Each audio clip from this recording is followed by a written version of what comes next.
Okay, what I was trying to basically get across last time was the idea that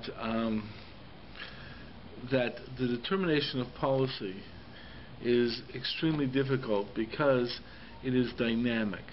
In other words, it's not like the simple understanding of putting together policy is connecting the dots. Is you have a bunch of individual halachot, okay, and therefore what you do is you just put them together and say, okay, the underlying principle for this is this, and therefore it's nice and simple to get to that, to this conclusion, which seems to be what the Ramban is saying by Kedoshim Tiyu, or something like Vasita Yashav V'Atov, that basically you look at a lot of different halachas and you sort of come together with it. So by Kedoshim Tiyu, he says, like, it's an idea of there's a control on the eating drive. Kashrus has control on the eating drive.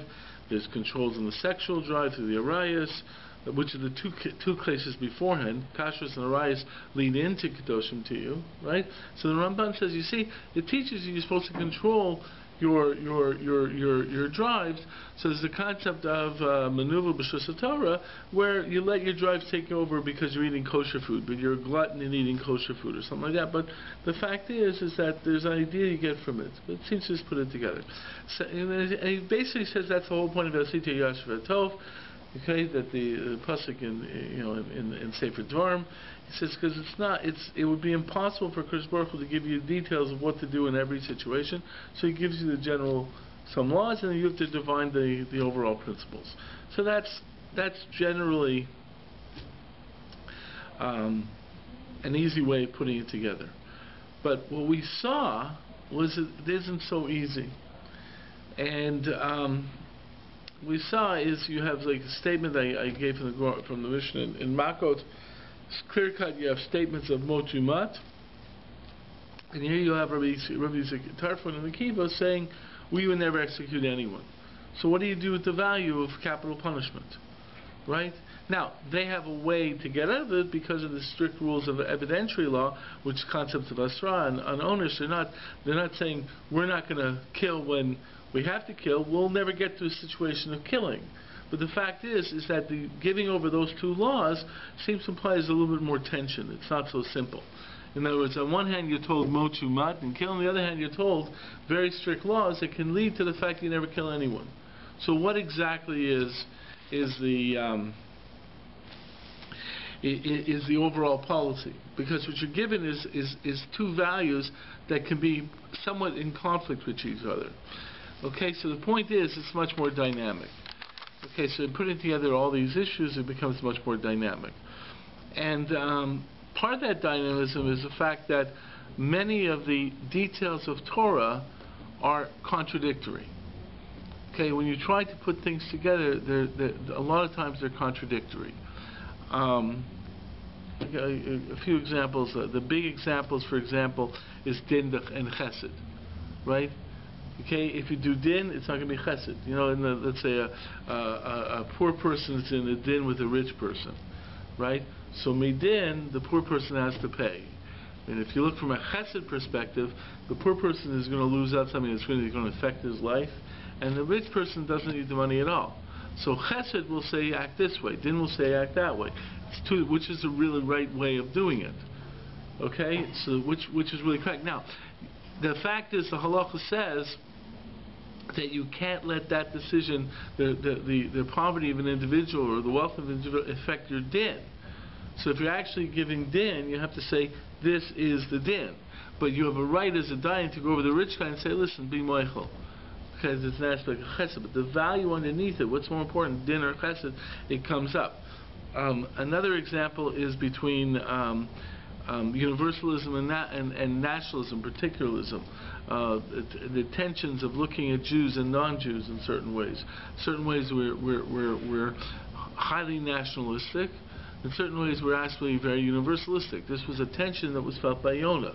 He was concerned that his action, while serving a universalistic purpose of helping out other people, would have a detrimental effect upon the nation, nationalistically. Okay? In that situation, because Baruch Hu says, listen, universalism should triumph, but that's a little bit of a tension. There's an interesting, I'll give you another example. in the rules of tznius. There's a concept of tznius. The Gemara specifically states that the Persians were tznuyim, because they wore clothes during relations. Okay, so it's an aspect that they were tznuyim and so forth because of this idea. Okay. There's a specific halacha, the Ramban says, basically there's a concept of not wearing clothes during relations. From a halachic perspective, it's a concept of kiruv basar in terms of actually having contact. So there's one Rishon says, what does this do with tznius? He says, ein hachinami, this is not tzniustic. And there's times where you're not tzniustic. Okay, so it obviously shows, well, here's this value. Well, sometimes the value is overridden. So the point is that shows an aspect of tension and contradiction. Okay, you don't just put the values together and create a nice little thing. Sometimes you apply this value, it means another value is going to be pushed aside. So it's very difficult to put things together. So you have to pick which one is going to be the primary one. So the point is there's actually a Rabbi Sri Lampel who wrote a book on disputes, the dynamics of disputes, I think it's called. He actually also wrote, he translated the Hakdama of the Rambam to Perish Mishnayos, the introduction of the Rambam to his commentary on the Mishnah, and he translated that and so forth. But he wrote this other book on dynamics of dispute, and in it he makes a very interesting point. He says the following case: is when you try to put together all these issues, it's like putting together a puzzle. You take all the different pratim, try to put it as a puzzle. But it's not like putting together like the normal way of a puzzle. You usually do a puzzle. First of all, you have the picture of what it's supposed to look at the end, so you know what you're looking for. And then all the pieces, they're all different. So you know if this one fits, it's going to be right. And everyone that fits nicely in the end. You put it into God, you can make that. It says putting together Torah, it's like, first of all, you don't have the picture of where you're going in the end, so you don't know what it's supposed to look at in the end. Second of all, some pieces are exactly the same, so you don't know if it's this piece or that piece that fits there. Third of all, the correct piece doesn't necessarily fit perfectly. Sometimes you have to push it in, right? And then finally, when you start putting it together, you don't even have to look at the picture. You got to put it from the back. So you try to put together a puzzle like that. He says that sometimes that's what happens with Torah, and the fact that trying to create the overall perspective sometimes creates a little bit of a problem, and that's part of the issue when you put together policy. What I'm just trying to say is that's why policy is such a difficult endeavor. So the fact is I want to start looking at some of these aspects of the different endeavor. My objective here is not necessarily to come up with some policy conclusions, but what I show is some of the issues that exist in policy and one of the factors that go about in policy. So there's a starting point, and this is what's interesting also, is you would think, okay, you have already in the system of Torah, you have to try and put everything together. But the fact is that in terms of putting everything together, you have to have certain principles of how you think things should go together. And one of the opening concepts that exists is your understanding of the context. Okay? In other words, Torah is given in Har Sinai. It's taken and put into the human experience. Okay? Now, when it comes into the human experience, what's its connection to the human experience, or how does it work within the human experience, which seems to create a certain amount of questions of how it connects with it. Let me give you an example.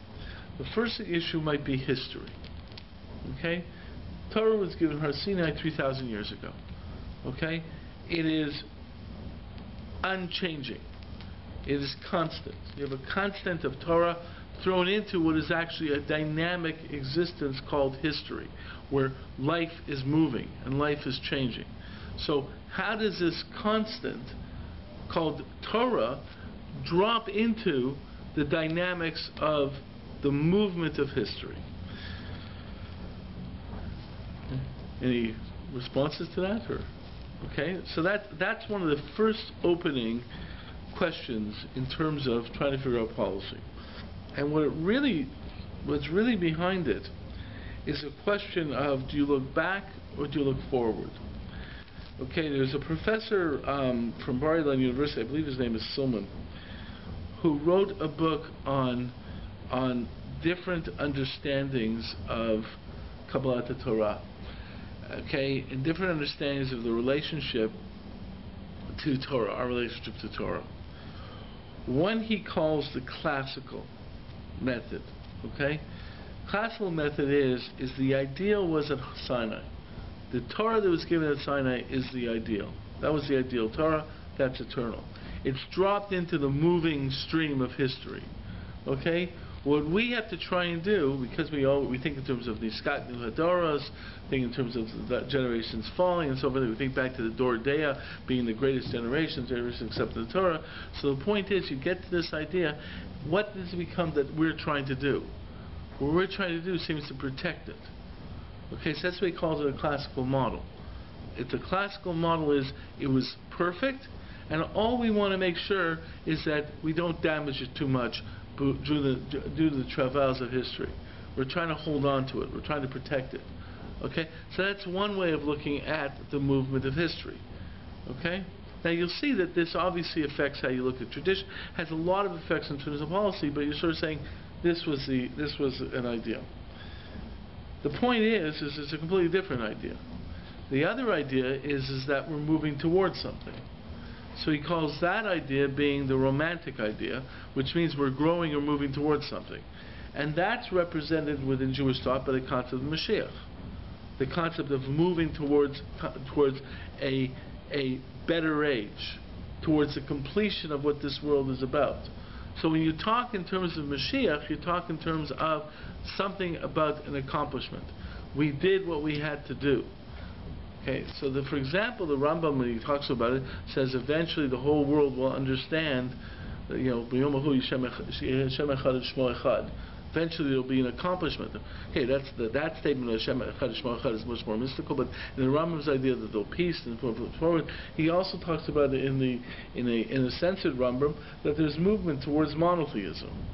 That the whole history was moving towards monotheism. That's why he says that Islam and Christianity were steps towards monotheism from the extreme idolatry that existed beforehand. That seems to imply that there's movement forward. So that becomes one of those issues, and it seems to be that there's tension. There is clearly a concept of Niskat Nuadoros, and the fact that there's a pristine Torah that was given at Har Sinai. There's also a perception clearly of a movement forward, that we're moving towards forward. In the ideas of that, we have a concept of Hilchos Basra, that the decision is usually according to the latter person, because he can look at all that was said beforehand. And there's a statement that one Rishon calls it that we stand on the shoulders of giants. So whatever we add, we can't add too much, but we add because we're standing on their shoulders. But that seems to the idea that there's a certain movement forward. So there's a dynamic in that regard. So that's one issue in terms of context, just the idea that the fluidity of human movement in history, time, is a factor. Torah being eternal or constant, put into a concept of time. That's one context. Another context that we have to deal with is humanity. Torah is not in a, Lam L'Mach Sharis Nitnu. It wasn't given to the ministering angels. It was given to human beings. So how much does the human element enter into the movement of Torah? Okay, so this comes into ideas, let's say, in terms of human personality. The dynamic of bringing your own personality into it. Okay, subjectivity. Okay, that's one of the seichel. The point is there's a limitation for the human involvement, because there's a limitation that our seichel is not a Kodesh Baruch Hu. So the fact is we're limited by our own limitations and analysis. But we also have a sense of natural morality. So we're like, as I like to say, we're not blank pages. We are very much of having our own reaction to these things. We're responding to it as well. And the question exists is how much do you actually have to respond, how much is allowed in terms of that movement and response in terms of these ideas. Okay. I hate when I do this. Okay. I have a little note here and I can't even read it myself. But basically, that's the movement. Okay. Now, there's also another issue that exists, and it also flows from the aspect of personality, and that's an aspect of purpose. Okay, what are you looking for in being frum? There's an aspect of what the Torah purpose is that you look objectively. But what I'm looking at now is the first thing is just subjectivity. You have to have an idea of what you want to get out of Torah. Now, on the most basic level, it's yiras ha'onish. You're afraid of being punished. So therefore, hey, I don't want to get punished. But that's not enough. So the point is that why are you doing it? What are you hoping to, what is your connection to you? Because we have to have some motivation ourselves. Whatever we say, you say, why do you listen to God? Whatever reason you give, it has to reflect something in your personality that's being motivated by it. So the fact is that there's something about what you want the purpose to be, and it leads to what you think the ideal is. Point being, what I'm really trying to get at is you could say these are all questions that exist in looking at Torah and just trying to come up with those ideas.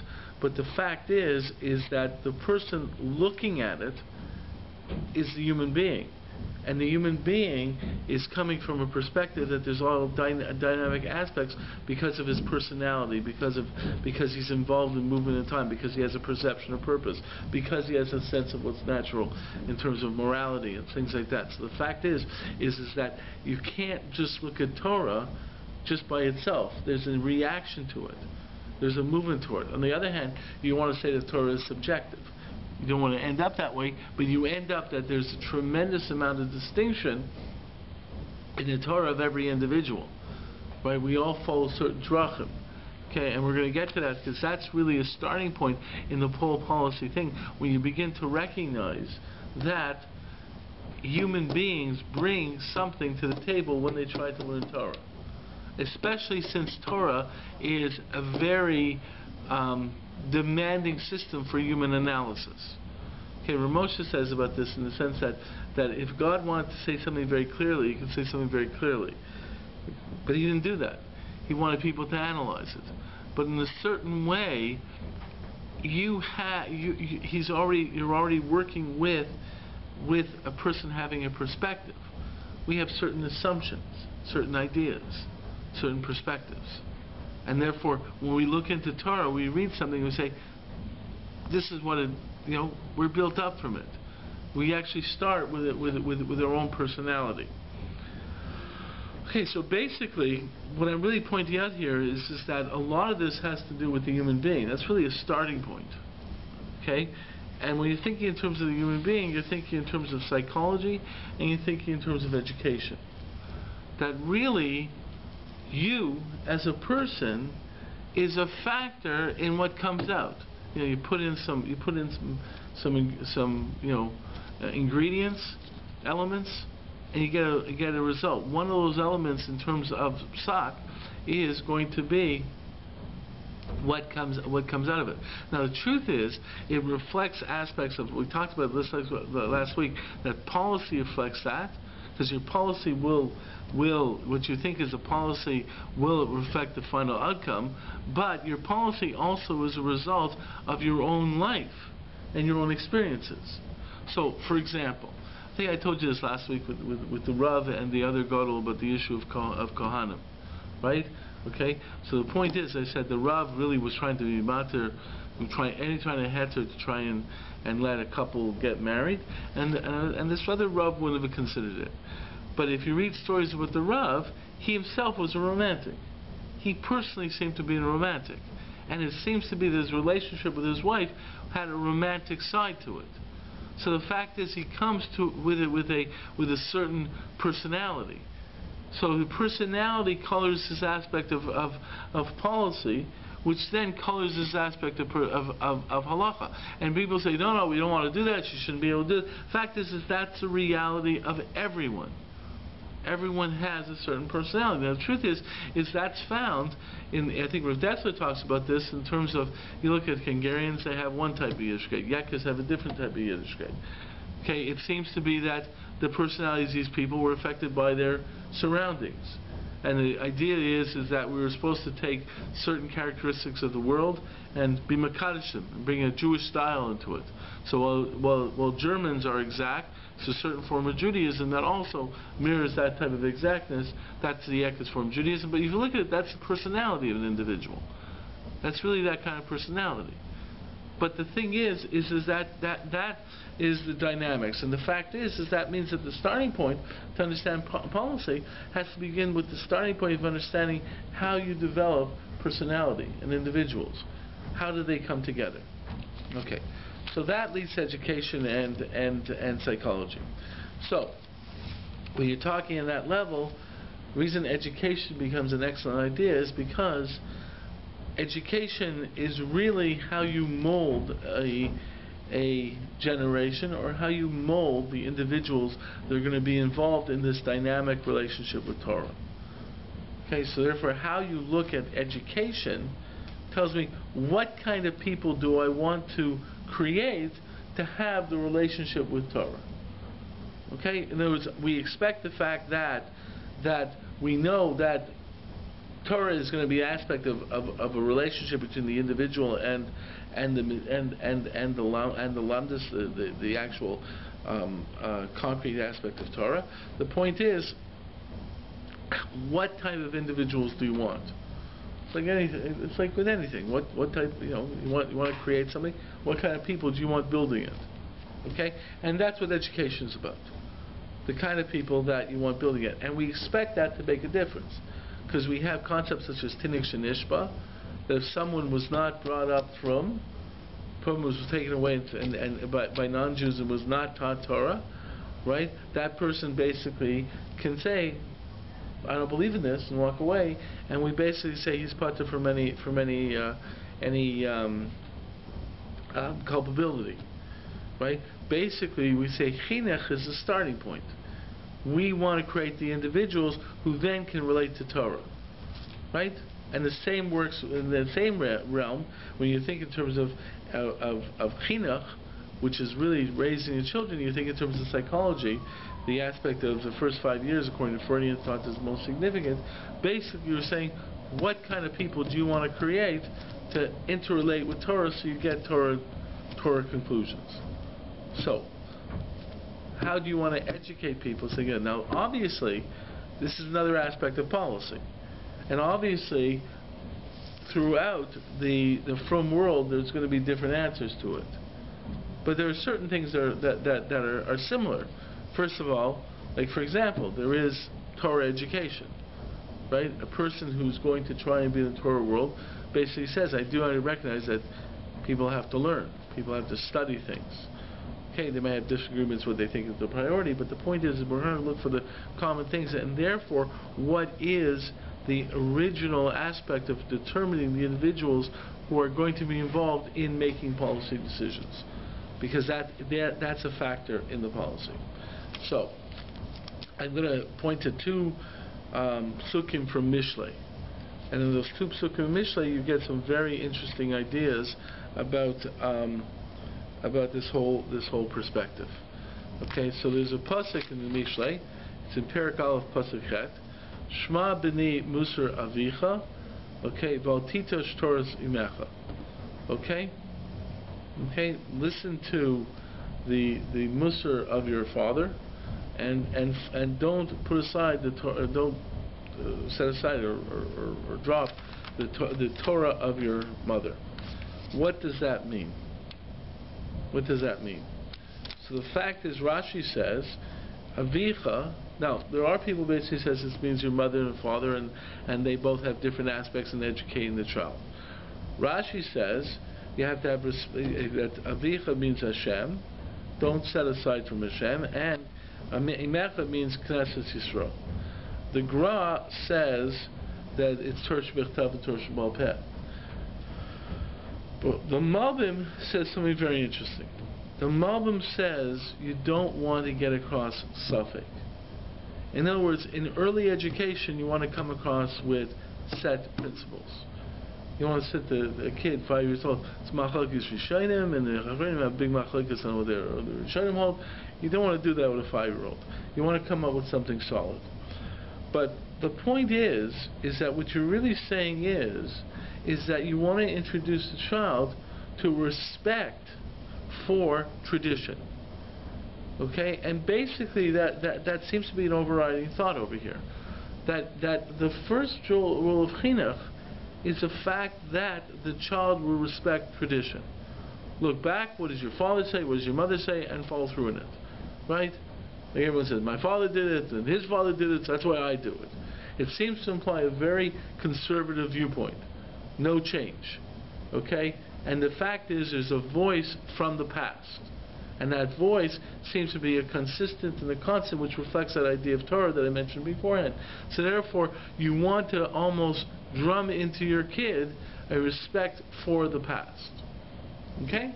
That seems to be that you have to, that's one of the values you want to get across, that in developing policy, that there's respect for the past, and also respect for elders and tradition, which seems to imply a respect for the ideas that were there beforehand. So there's a certain aspect, I always felt that, the Conservative Party, before it merged with before it became the result of the Conservative Party, the previous Conservative Party was the Progressive Conservatives, which seemed to imply that there was a sort of conservative, not that it was totally stagnant, but that we move slowly. And that very much is the way it is in Yiddishkeit. The fact is that we're not going to say there's no, but we move very slowly. But at this point in time, the idea basically is to look at tradition and to say that the past has a voice, a very powerful voice. Okay, and that's one of the aspects you're trying to get across to a child in the development of the first level of policy, in the sense that you have respect for the past. There's a tremendous amount of consideration of respect for policy in every Torah policy perspective. There is a general respect for tradition and elders and authority. There's a certain aspect of respect for that. That seems to come from the concept of Shema b'ni Musar v'Icha. But then there's another pasuk in Mishlei. This other pasuk in Mishlei is remarkably dynamic. It says, Hanach Lenar. It's from actually Perek Chaf Beit pasuk Vav, right? Chapter 22, verse 6. Hanach Lenar al pi darko. Right? You have to you have to educate your child pursuant to his derech. Okay? So, what does that mean? So, what is understood at this point in time is that you have to establish in your child a commitment to Torah at an early age. But the point is that you want to establish it at an early age that is continuous. So the Meforshim point out that the only way you can do this, I think the Meiri makes this point, is first of all you have to have appropriate education for children. But the fact is, I think I said more than one, it's the fact that if a child is only following Torah at 5 because he's afraid of his parents, or it's because his parents, basically push him to do it, eventually it will not be integrated into his being. That's not enough. If he's doing it just because he's afraid, or because he's being pointed from some voice from the outside, at some point in time, it's got to integrate with his being. Okay? Hanach Lenar al pi darko says, basically, you want to get the kid to accept the Torah from their own being, that they themselves want to follow it. Now, how is the only way you can accomplish that? The only way you can accomplish that is by making Torah in line with his nature, in line with his teva. And that's what the Gra says. Okay, in fact, I think it's the Gra who made that previous point, that you don't want a child just doing it because of Yira, you want it to go with the teva, and the teva doesn't change. So the point is, you have Torah coming from outside, coming down on you, but the fact is that there is still the person. And this Torah has to integrate with the person. And therefore, who the person is must be involved. So the Gra says, that's why the Gra makes this famous statement. There's a Gemara that says that if you're born in the they use astrological terms, but basically it really means psychology. If you're born in the sign of Mars, you have a aggressive tendency, right? So what do you do with it? So the Gra says you can use this aggressive tendency. You can't tell the person just to fight the aggressive tendency. What you have to do is find the person a way to act upon his aggressive tendency. And there's three possibilities. There is to do it for a mitzvah. There's another way to do it for a par, like Beinani, as the Gra says. And there's another way, which is you can do it to be a balaver. So he says, what happens if you do someone's aggressive? He says, or someone has this bloodthirstiness, so you can do a mitzvah, you become a moil. He really has a desire to cut up, become a moil. Right? That's doing a mitzvah. Right? What's another possibility? If he really likes to say the blood, become a butcher. It's not necessarily a mitzvah, right? But you're not doing anything wrong. You're supplying kosher food. It's the guy who becomes a criminal. That's one. But the fact is, if you take someone with that idea and just say, get rid of that drive, that drive, it's Yetzer Hara, we're going to fight it, that's not going to work. You have to have a sublimation of that drive till you put it in modern terms. And that's what a lot of people do. Rabbi says the same thing, and a lot of people point out to this, that it's a concept of making Torah connect to Teva. So now you have a tension. Torah, Torah Simecha, okay, the fact is that there's this voice on the outside speaking to you and saying, tradition, this is the way you have to be, this is right and this is right, and you've got to try and inculcate in that educational system to the child. But here's the Gra saying that you have to work with the individual. And educational systems work along those two lines. That's really supposed to be the tension in the educational system. And how you balance those two concepts will have a lot to do with what kind of policy will come out. Because what has to come out is how much do you ascribe to the various teva of a person, or the various drives of a person. How much do you want to accept it, or you just basically want to say, well, that's the Yetzer Hara, that's the Yetzer Tov, that's the Yetzer Hara, get rid of that. But if you really fall through it, you're really developing a very different type of reaction to people, and not only that, you're encouraging their personality. Now, in addition to this, what comes out of it is the fact that, and this before some say also, is the Chanach Lanar Al Pi Darko also means the Torah is different.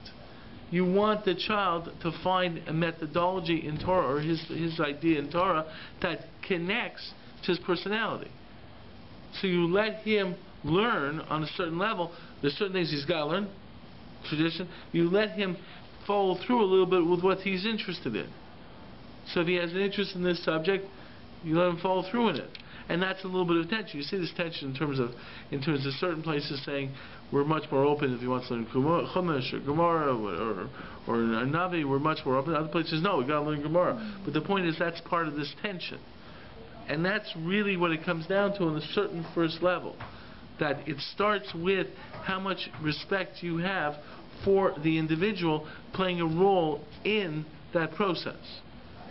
Okay, and it seems the Gra is saying and it seems from that pasuk, Chanach Lanar Al Pi Darko, it seems to be that is a primary way. It's not just, hey, you better do it because this way you'll get him involved. It seems to be that's what you're supposed to do with. You're supposed to allow him his personality. Okay, and if you allow someone his personality, now the truth is it's somewhat of a chicken and egg type thing. The personality is developed within a world of tradition. The personality is developed in terms of schools. The personality is developed in terms of a parenting and a traditional model. But there are all other aspects innate to the personality, and that starts having a voice. So you start finding out this personality, and you have to respect that personality and work with it. Now, that's a tension in various different halachic systems. You can see in terms of running schools. You can see in terms of a lot of different things. There's a tension in how you do that. But the point is that there's differences in the resolution, but that is a tension. And that tension is basically in how you define or how you're going to want the individual to be, and then that aspect of how you want the individual to be will have a say in halachic policy. So a lot of it comes down to the focus on the individual.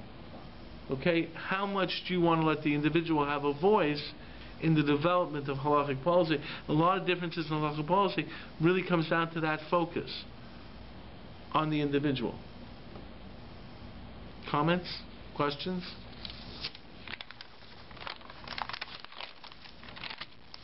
Okay, so we're going to go on to some other things. I want to deal a little bit more with the time thing. We're going to spend some time on this idea of time and purpose, and the time movement, how we look at history. All these are tremendous factors, and you see it today. I mean, you really see it today. That, for example, in that, and it's a little bit of a tension because